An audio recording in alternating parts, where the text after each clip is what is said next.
that triggered this warning has weakened below severe limits, and it no longer appears to be producing a tornado. So that is obviously good news. It does look like, according to the National Weather Service, that maybe some of these concerns are subsiding. So again, that is set to expire now in just a couple of minutes, but of course we could see it extend again. Mel and Jared. Welcome news. And Thomas, if you are still there, you mentioned everybody being prepared and kind of having that plan ready to go. That's been the message for the last few days for all sorts of things, and that continues. Talk about what you guys are looking for over the next 6 to 12 hours as even more rain comes down and this storm continues, because we don't seem to be catching an extended break. 30 minutes of no rain and then another big wave comes through. What's your message to people as we get now wave after wave after wave, and we're in our third or fourth day of storm season, if you will? Yeah, certainly. We know that San Diego County is incredibly saturated at this point. So that water is running off. It may not seem like a lot, but it comes in bursts and can do a lot of damage. On our side, we have Swiftwater rescue teams staffed in the north and the south, along with all our fire agency partners staffed up as well. But really making sure that you're taking care of your home unit and working out from there. So have the sandbag plans ready to go. We have sandbag areas all over the county where folks can get help. Making sure that you're getting notifications. This was pushed out through the National Weather Service using the wireless emergency alert system, but it was also pushed out using the SD Emergency app. So if folks don't have the SD Emergency app download, get that. Make sure that you're getting information so you find out about this stuff right away. You can take precautions and really just be prepared for the long run, right? We don't see a whole lot of storms where it rains every single day, day after day. So not something we're used to. We've had a lot of problems out on the road. So be extra safe when you're out driving. Be extra safe prepping your home, and make sure that you're diverting that water away from your structure. And hopefully we'll all ride it out together. But we still got a lot of months of wet weather before we roll into summertime. So prepare now and get ready and have a plan for the whole season. All right, Thomas Schutz with CAL FIRE, thank you so much for your time, and make sure to stay safe today. Absolutely, Thomas, thank you. And now we want to bring back ABC 10 News meteorologist Megan Perry, who has been watching all of this play out from her home as it is now 12:15 and that tornado warning has expired. Megan, talk us through the changes that happened in the last 10 minutes or so that allowed this warning to expire.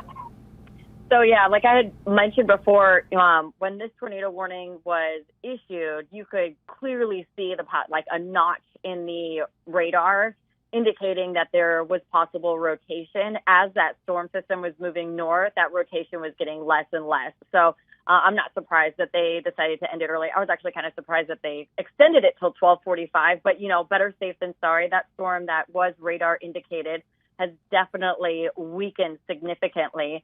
We actually have a new band of very heavy rainfall that is now approaching it's right over the Silver Strand, going through downtown, and that's going to be pushing into the National City and Chula Vista area. At this point, I don't see much rotation with it. However, it does have some very strong winds and very, very heavy rain, so it's not out of the question that may be something that we're going to be tracking, at least for very heavy rain and strong winds. The National Weather Service just pushed out new flood advisories, extending them until 2 and 2:45. So, flooding is going to be still a major, major concern that we are watching. If you actually can zoom in to that rain that I was mentioning, the red, you don't see red on Pinpoint Doppler Live very often. It's right over the Silver Strand. It just flashed.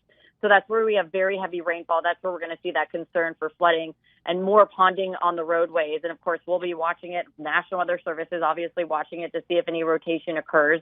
So we're not out of the woods just yet, but it does look like once that band pushes through, we are going to get a pretty decent break from the rain. Yeah, and if you're watching at home, you're wondering why is it changing? So it said 12:15 at 12:45 back to 12:15.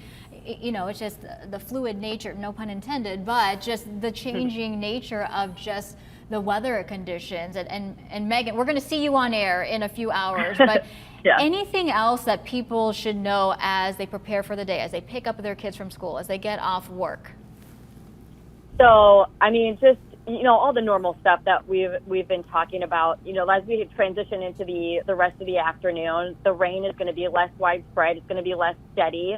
But we are still going to have the possibility of some brief heavy downpours and possibly some thunderstorms as we head through the rest of the day and even into tomorrow morning. But it's not going to be as widespread as what we've been dealing with since last night. So things are going to get better, but we're not out of the woods. That flood watch, again, continues for the entire county until 6 a.m. And a watch means that more flooding could occur. Doesn't necessarily mean that it's happening right now.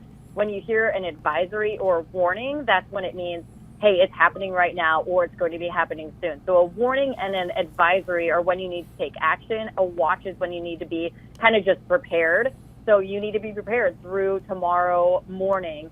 But the worst of it should be pushing through after this kind of band of rain moves through. So things should get better, and it will be more isolated, more showery in nature, less widespread as we head through the rest of the day today and even into the day tomorrow. And just to reiterate what Megan was talking about when you think about warnings and advisories, right now there is a flash flood warning in the northern part of San Diego County from south of San Clemente almost all the way down to the 76, the 78 in Oceanside, and then a flood warning through central San Diego along Mission Valley, the San Diego River area.